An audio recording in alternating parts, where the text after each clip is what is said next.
Bismillahirrahmanirrahim. Assalamu alaikum students. Now, in the previous lecture, we discussed about the phospholipids of cell membrane. Now, we are going to discuss about the associated proteins which are associated to cell membrane and present in the cell membrane. Those proteins primarily classified into two groups, which are one may be the integral proteins. These proteins are also called transmembrane proteins or intrinsic proteins. Why?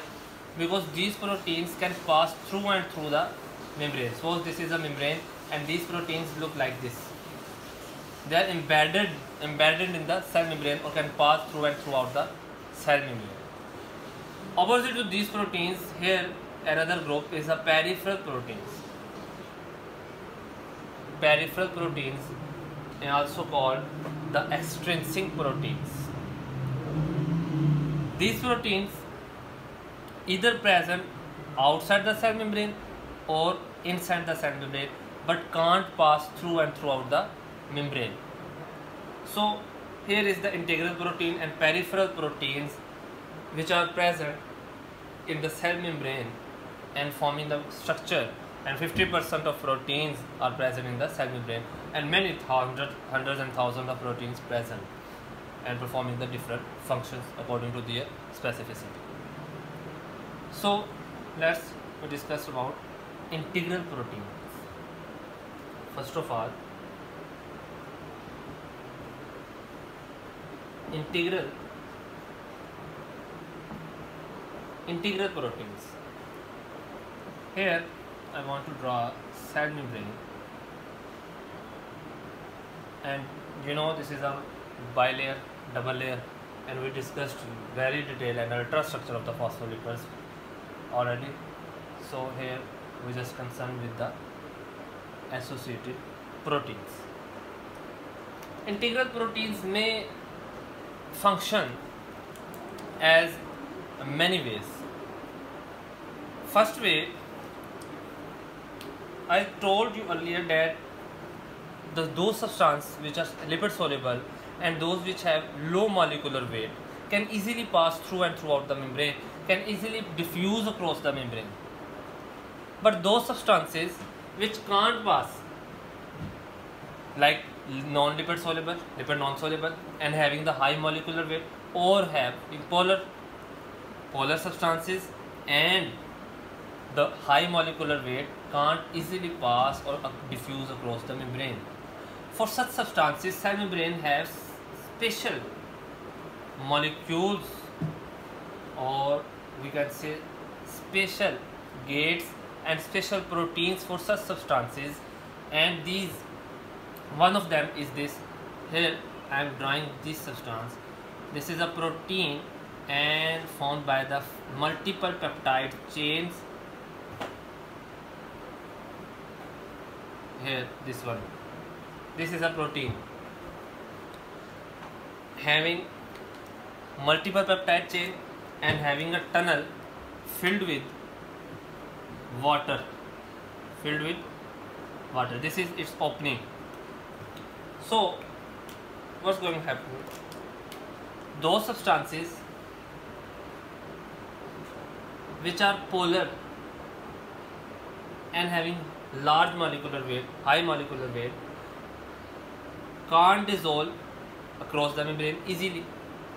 So this is the polar, and we know water is also polar. So such proteins, and these proteins provide them to the pathway to cross inside the membrane, and same as it is inside the membrane, those molecules which want to go outside can pass through this channel. So integral, this is, you can see this is an integral protein. Why? Because this is embedded in the cell membrane, and we may also say that one side of this protein and one side of this protein present both side of the cell membrane or cell environment. So here this is the integral protein and working as one thing, like working as channel. This provides the channel. Such proteins are called channel. This is first type of integral protein. Now, another integral proteins. Here I am trying to draw.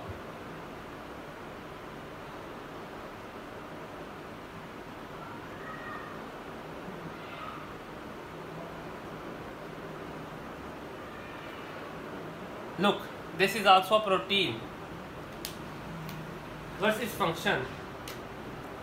In extracellular fluid, maybe there is some substances or hormones, we can say drug hormones and any other substances which may pass to the cell membrane and can't diffuse across the cell membrane. So this is another type of protein, integral protein, because this is transmembrane protein. What's this function and what's going happening? Such protein can pick these substances, carry these substances and alter its shape to release them inside the cell membrane. So here it's altering position, you can draw in such a way its position, and can alter its position to drop. It is sad because it releases its friends. Okay, such kind of proteins may also call, we can say these are the proteins of and working as second carrier proteins. What is carrier proteins? How? Carry something, alter their shape and release them inside the cell.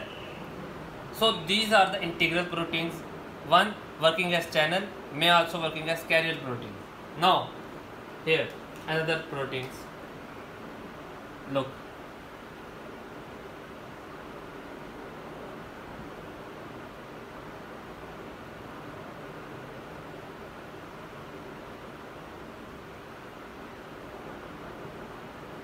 what is this? You know, A plus B changing to the products like this protein act as enzyme. So some integral protein in cell membrane also working as enzymes, and you guys also very familiar with the enzymes and its functions, and also present a large amount in the cell membrane. So these are the reactants and converting the products, and this is also the integral protein which may work as the enzymes. So we saw that integral proteins which are embedded inside the cell membrane, not present either on one side or one side, and can pass through and through the cell membrane, and also working as channel, also working as carrier protein, also working as enzymes. Another example, look here, if I draw, suppose this is also another protein. Look, this is also the integral protein, embedded and transmembrane protein. You know, in extracellular fluid, there is a protein which may know collagen, and inside there is a keratin, and we associate with the cytoskeleton of the cell. You know, and cell wants to maintain its position, its structure also regulate. So these kind of proteins may hold the cell in accordance with the extracellular fluid, like this holds outside firmly and also hold the inside firmly and regulate the cell surface, cell structure. So these link inside environment to the outside environment, so we may call the integral protein may also work as linker proteins. Linker proteins, which also very important to the cell-to-cell recognition, and also the junctions, you know, cell attached adhere with the another cell, adjacent cells, and we call this junction, and this may be the desmosomes, tight junction and the gap junctions, which we will discuss in later inshallah. So here 4 kinds of integral protein we have seen up to now. First working as a channel and carrier protein, enzymes and linker protein. Now another last thing which we must know about, the cell protein also work as the receptor. Here I will draw, let me place enzymes.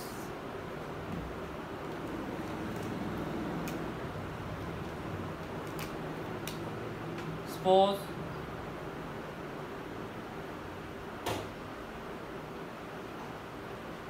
this is another type of protein, and which is the embedded in cell membrane, and this working as a receptor which receives something which can't pass through the membrane. So this is insulin receptor. You know, hormones, chemical substances, and hormone work very specifically. Why? Because cell membrane or target cell having special hormone receptor for that hormone. So here's the hormone. Suppose this is the insulin receptor, and insulin binds here because this is the insulin receptor. Insulin binds here. This receptor triggers and stimulate inside to produce another effect which we may call the signaling, and we call the second messenger. And what is second messenger is the topic of the chemical coordination. So here we just know about, we want to know that here the some proteins working as receptors, very specific, and also the integral proteins. This detailed function you may learn in the chemical coordination. So these are the 5 functions, and 5 we may call the 5 conformations of the cell membrane proteins, and we may call the integral proteins because all these are embedded in the cell membrane. Now the second protein is that it is the peripheral proteins. Now peripheral proteins, not just more than information you have, just peripheral proteins either present outside or either present inside. They may also associate with the cytoskeleton or inside the cell membrane, here the peripheral protein, or may present at the outside of the cell membrane. Listen, peripheral protein may also associate with the integral protein. Suppose this is an integral protein and here another protein is attached. So this is the integral protein and this is the peripheral protein which attached to the integral protein and function as a producing second messenger.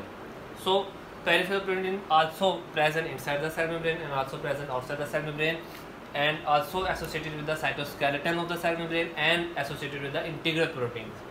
You know, outside of the cell membrane carbohydrates are present, little amount of carbohydrates are also present. So the proteins which bind with the carbohydrates form the glycoproteins, yes, and those proteins which lipids which bind to the carbohydrates form the glycolipids. I want to say the carbohydrates, if bind with the lipid, they forming the glycolipids, and if carbohydrates bind with the proteins, forming the glycoproteins. Glycoproteins are also very important for the cell recognition. Cell recognition is also very important for the cell to cell communication, we may call. So these are the proteins associated with the cell membrane and perform their relative and very specific functions by their own. So the main important components we discussed up to now, the peripheral protein and the integral protein, those are the associated proteins present in the cell membrane and also the phospholipids. I hope you will understand, and we discuss the ultrastructure of the cell membrane. So inshallah we will discuss again, because cell membrane is very important for the cell, because this is the boundary, not just like the boundary of the cell and anyone can pass through it. No, this is very specific and this is very special for their function. So if you know about very well about the cell membrane, so you know, if you know about someone house very in depth, you can easily do anything with it. So if we know about the cell membrane very well, so we can dive into the cell easily and study the other organelles. Here inshallah we will discuss other organelles in later videos. Take care of yourself. Allah Hafiz.